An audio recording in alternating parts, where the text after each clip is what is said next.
ഈ കലാരാജുവിൻ്റെ കാര്യമൊക്കെ ഇന്നലെ പത്രസമ്മേളനത്തിൽ ഞാൻ പറഞ്ഞല്ലോ. നമ്മളൊരു കാര്യം മനസ്സിലാക്കുന്നത്, എന്തുകൊണ്ടാണ് ഇവർക്കെതിരായിട്ട് നമ്മളൊന്നും പറയാത്തത്? അവർ ഈ കോവിഡ് കാലത്ത് അവരുടെ ഭർത്താവ് മരണപ്പെട്ടു പോയതാണ്. അവരുടെ ഭർത്താവ് മരണപ്പെട്ടു പോയതിന് ശേഷം സ്വാഭാവികമായിട്ടും അവർക്ക് വല്ലാത്ത തരത്തിലുള്ള പ്രശ്നങ്ങൾ ഉണ്ടായി എന്നുള്ളത് ഞങ്ങൾക്ക് പാർട്ടിക്ക് അറിയാം. അപ്പോൾ അങ്ങനെ അതിനുണ്ടായതിനെ സംബന്ധിച്ചുള്ള ആ കാര്യം നമുക്ക് ഒരു ചർച്ചയ്ക്ക് വിധേയമാക്കേണ്ട കാര്യമല്ല. വളരെ ഒരു വീട്ടമ്മയായിട്ടുള്ള ഒരു സ്ത്രീക്ക് 2 കുട്ടികൾ താമസിക്കുന്ന ഒരാൾക്ക് അവർക്ക് സഹിക്കാവുന്നതിലേറെയുള്ള സംഭവങ്ങളാണ് ഉണ്ടായിരുന്നത്. നിങ്ങളിപ്പോൾ ഇതിൻ്റെ അടുത്ത് പറഞ്ഞൊരു ചോദ്യമുണ്ട് അവരുടെ പരാതിയെക്കുറിച്ച്. അവരുടെ പരാതി നമുക്ക് ലഭിച്ചു. ആ പരാതി ലഭിച്ചാൽ നമ്മുടെ ഒരു രീതി എന്ന് വെച്ചാൽ, ഇപ്പോൾ ജില്ലാ കമ്മിറ്റി പരാതി ലഭിച്ചാൽ എത്രയും അടിയന്തരമായിട്ട് നമ്മളത് ആ ഏരിയ കമ്മിറ്റി ചർച്ച ചെയ്യും. അപ്പോൾ ആ ഏരിയ കമ്മിറ്റിയിൽ ചർച്ച ചെയ്തു. 2 പ്രശ്നമാണ് അതിൽ പറഞ്ഞേക്കുന്നത് ഞാൻ മനസ്സിലാക്കുന്നത്. ഒന്നാമത്തെ കാര്യം, ഈ അവരുടെ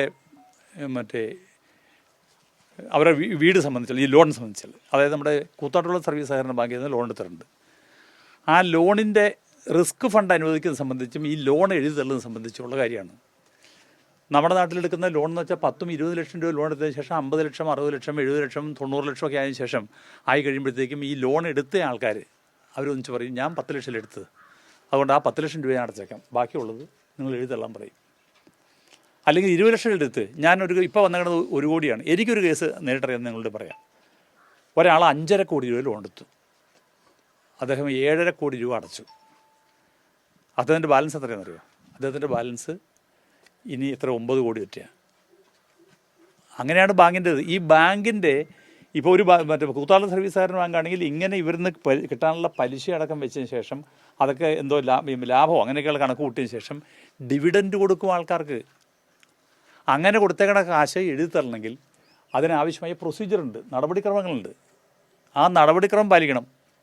ഞാൻ എൻ്റെ ഉദാഹരണം നിങ്ങൾ പറയാം. എൻ്റെ മകൾ MBAക്ക് പഠിക്കാൻ വേണ്ടി ലോൺ എടുത്തു ഒരു നാഷണലൈസ്ഡ് ബാങ്കിൽ നിന്ന്. ആ ലോൺ എടുത്തതിന് ശേഷം ആ കുട്ടിയുടെ പഠനം കഴിഞ്ഞതിന് ശേഷം പൈസ അടച്ചുകൊണ്ടിരുന്നു. 2,87,000 രൂപ, ഇത് പരസ്യപ്പെടുത്തുന്നില്ല കേട്ടോ, 2,87,000 രൂപ അടച്ചു. അപ്പോൾ 4 ലക്ഷത്തിന് ബാലൻസ് തരേണ്ട 1,13, ബാലൻസ് എത്രയുണ്ടോ? ഇപ്പോൾ 5-15 ഉണ്ടെന്ന് പറഞ്ഞു. എന്നോട് ബാങ്കിലെ ജീവനക്കാരായിട്ടുള്ള നമ്മുടെ പരിചയക്കാർ പറഞ്ഞു, സഹാബേ അത് അടിയന്തരമായി തീർത്തില്ലെങ്കിൽ നിങ്ങൾ ഇതിൽ വരും, സിബിൽ സ്കോർ പോകുന്നു മാത്രമല്ല ബ്ലാക്ക് ലിസ്റ്റ് വരും. ബ്ലാക്ക് ലിസ്റ്റ് വന്നാൽ ഇനി ഈ കുട്ടിക്ക് ഒരു ലോൺ കിട്ടില്ലെന്ന് മാത്രമല്ല, ഗ്യാരണ്ടറായി എനിക്ക് പിന്നെ ലോൺ വേണ്ടാന്ന് വയ്ക്കാം, കാരണം നമുക്കതിൻ്റെ പ്രായം കഴിഞ്ഞതിൻ്റെ പേരിൽ മാത്രമല്ല ഈ കുട്ടിക്ക് ഒരു ബാങ്കിലേക്കും ഒരു സ്ഥാപനത്തിലേക്കും ഒരു ജോലിക്ക് അപേക്ഷിക്കാൻ പോലും പറ്റില്ല, അങ്ങനെ ബ്ലാക്ക് ലിസ്റ്റഡ് ആവും. അതുകൊണ്ട് ഞാൻ എന്ത് ചെയ്തു? പണയം വെച്ചും കടം മേടിച്ചും ഒക്കെ ആയിട്ട് കൊണ്ടുവന്ന് ഈ പൈസ അടച്ച് തീർത്തു. ഇതാണ് ബാങ്കിൻ്റെ നാഷണൽ ബാങ്ക്. ഒറ്റനായ പൈസ കുറച്ചില്ല, 100 രൂപ കുറച്ച് തന്നില്ല. പക്ഷേ സഹകരണ ബാങ്ക് അങ്ങനെയല്ല. സഹകരണ ബാങ്ക് 20-15 ലക്ഷം കുറച്ചു, ഇവർക്കും കുറച്ചായിട്ടാണ് മനസ്സിലാക്കുന്നത്. ഇനി അതിൽ കൂടുതൽ കുറയ്ക്കണമെങ്കിൽ സഹകരണ വകുപ്പുമായി ബന്ധപ്പെട്ടും മറ്റും ഉള്ള ഒത്തിരി പ്രൊസീജിയറുണ്ട്. ആ പ്രൊസീജിയർ ചെയ്തെടുക്കാൻ വേണ്ടിയിട്ടാണ് ഈ സമയം നമ്മൾ അവരുടെ അപേക്ഷ പരിഗണിച്ച് ആ പ്രോസസ്സ് നടന്നുകൊണ്ടിരിക്കുകയെന്നാണ് ഞാൻ മനസ്സിലാക്കുന്നത്. രണ്ടാമത്തെ കാര്യം, ഇവരുടെ ഭൂമി വിൽപ്പനയെ ബന്ധപ്പെട്ട എന്തൊരു കാര്യമാണ്. ഭൂമി വിറ്റേക്കണത് ചെറിയ വിലയ്ക്കാണെന്ന് പറഞ്ഞിട്ട്, അത് ഞാൻ ഇപ്പോൾ ഇതിനെക്കുറിച്ച് പറഞ്ഞ് അവസാനിപ്പിക്കുന്നില്ല. നിങ്ങൾ ആരെങ്കിലും പോയിട്ട് ഈ ഭൂമി വാങ്ങിച്ച ആളാരെന്ന് അതും എനിക്കറിയില്ല കേട്ടോ, നമുക്കറിയില്ലാത്ത കാര്യമാണ്. ഒന്ന് ചോദിച്ചു നോക്കുക. ഞാൻ മനസ്സിലാക്കിയ കാര്യം, ഈ വാങ്ങിച്ച ആൾ പെട്ടെന്നാണ്, അതാണ്. അപ്പോൾ അതിനെക്കുറിച്ച് നമ്മൾ പ്രത്യേകിച്ച് പറഞ്ഞത് ആക്ഷേപം ഉന്നയിക്കുന്നില്ല. ഇപ്പോൾ ഇവരിങ്ങനെ പറഞ്ഞു, അതിൻ്റെ പേരിൽ ഞങ്ങൾ ആക്ഷേപം ഉന്നയിക്കുന്നില്ല. ആരെങ്കിലും മാധ്യമപ്രവർത്തകർ തന്നെ പോയി, വളരെ ട്രാൻസ്പെറൻ്റ് ആണല്ലോ, അവിടെ പോയി ഈ ഭൂമി വിൽപ്പന സംബന്ധിച്ചുള്ള വസ്തുത എന്താണ് എന്നൊന്ന് അന്വേഷിച്ചാൽ, നിങ്ങൾ അന്വേഷിച്ചപ്പോൾ ഞങ്ങൾക്ക് അനുകൂലം പറയണമെന്നല്ല പറഞ്ഞത്, വിവരം മനസ്സിലാക്കിക്കാൻ പറ്റും. അപ്പോൾ അങ്ങനെയുള്ള കാര്യത്തിൻ്റെ അകത്താണ്, അതെല്ലാം വെച്ചിട്ടാണ് നിങ്ങൾ ഇന്നലെ ഇപ്പോൾ ഈ TV-യിൽ വന്നൊരു ചിത്രം കണ്ടിട്ടുണ്ടോ? പാർട്ടി ഓഫീസിൽ ഇരിക്കണേ. നമ്മളോട് അവിടെ നിന്ന് ഇങ്ങനെ സംഭവം ഉണ്ടാക്കി ഇവർ ആഫീസിൽ വന്നു പറഞ്ഞപ്പോൾ നമ്മൾ പറഞ്ഞൊരു ഒറ്റ കാര്യമുള്ളൂ, ഇവരെ അവരുടെ വീട്ടിലാക്കണം, ഒരു നിമിഷം വെച്ചുകൊണ്ടിരിക്കാൻ പാടില്ല. അപ്പോൾ അവരിയ്ക്കണത് അവിടുത്തെ കൗൺസിലർമാരും അവരുടെ കൂടെ പ്രവർത്തിക്കുന്ന മഹിളാ പ്രവർത്തകരുടെയും കൂടെയാണ് ഇരിക്കുന്നത്. അങ്ങനെ ഇരിക്കുന്ന ആളെ എന്ത് വേണമെന്ന് ആലോചിച്ചപ്പോൾ അവരോട് ഞാൻ പറഞ്ഞു, പോലീസ് നിങ്ങൾ ബന്ധപ്പെടുവാണെങ്കിൽ നിങ്ങൾ പറഞ്ഞേക്കണം. അപ്പോൾ നമ്മൾ ഈ ജില്ലാ സമ്മേളന തിരക്കിലായിരുന്നു.